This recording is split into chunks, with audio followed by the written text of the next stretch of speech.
Today's lesson in face reading is going to be the jaw. And the jaw is really prevalent in leadership, especially in the business world. I also, for what it's worth, can't date anyone unless they have a strong jaw.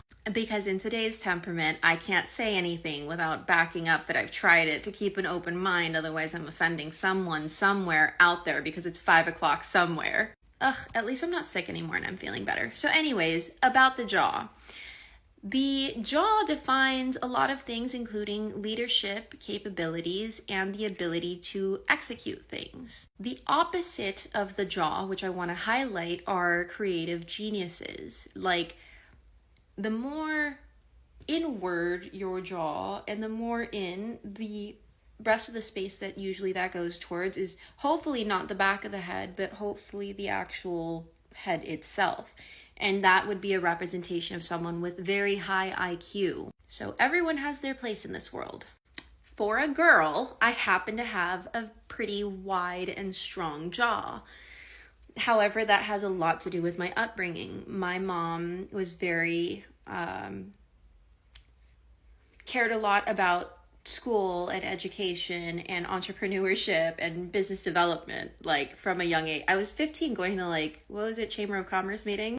That woman has literally been priming me for leadership development since she had me. I also come from a very strong background filled with leaders and entrepreneurs, people that were creating businesses, as far back as at least documented that I've seen, as really far back. And yes, while correlation doesn't necessarily mean causation regarding the DNA and offspring, there is probabilistic reasoning that because of both sides having such strong dominance towards leadership skills and business development, that I kind of have an inkling towards it. Anyways, the stronger the jaw, the bigger and stronger the jaw, the more towards leadership development that the person has. The wider, so this means let's say mine was sticking out more out here. Okay, so this thing right here is something I've been developing. It went away for me, and it's the get it done energy. The more that your chin protrudes out, the more of an ability to get things done that you have. Meaning, when mine, like I said, I lost it for a while. I had turned into more of a thinker than a doer, and my chin had become really square without anything protruding outwards. So I was really good at thinking of ideas, but not necessarily the best at executing ideas.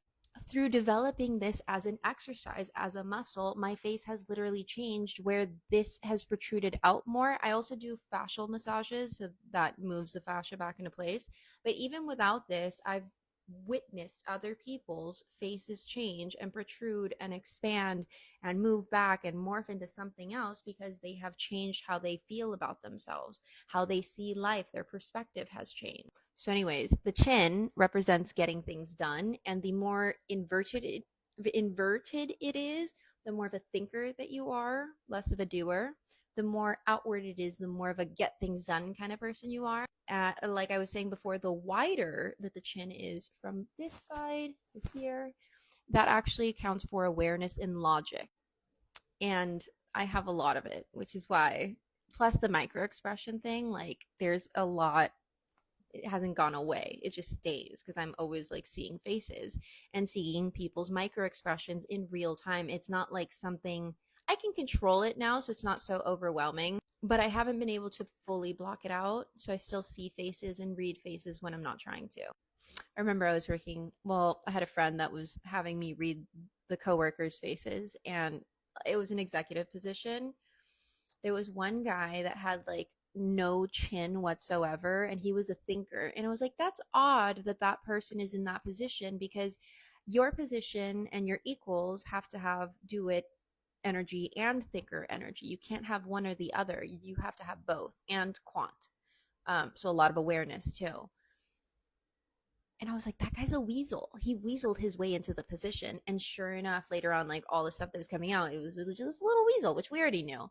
But the other guy had a very strong jaw. I mean, this man's jaw, he looked like he was the Terminator's brother and won the war, and just, I don't know, the jaw was like jawing, you know what I mean?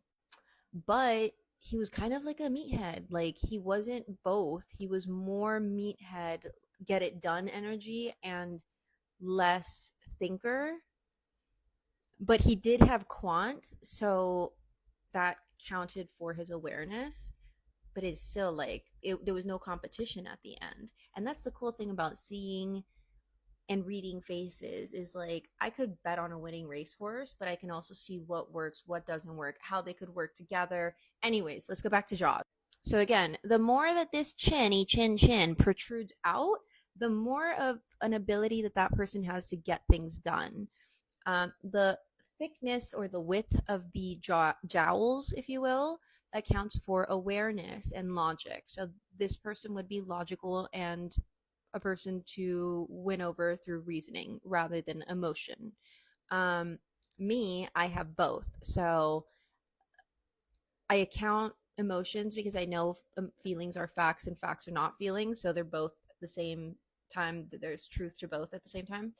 But I like statistics. I like reasoning. I like probabilistic reasoning. I feel very comfortable and happy over there. But I also prefer probabilistic reasoning regarding mental health and like how to make more money through mindset, because emotion and logic. See a pattern here?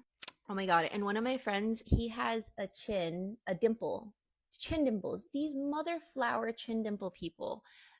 Okay, first of all, dimples account for charisma. When you have dimples, it just, you should be in sales, you should be in promotion, you should be in branding, you should be some sort of a speaker person. Like your charisma is off of the charts, and the ability that you have to sway others is off the charts. Now, when you have a chin dimple, that means that your ability to get things done is faster and quicker and easier through utilizing your charm and charisma. It's through that ability that you win the race every single time, because who wouldn't vote for you? Like, you're amazing. Duh. That's the vibe that you give off. Okay, and that is today's lesson on face reading. That's the jaws. Okay, you know what to do. Hit the buttons. Bye.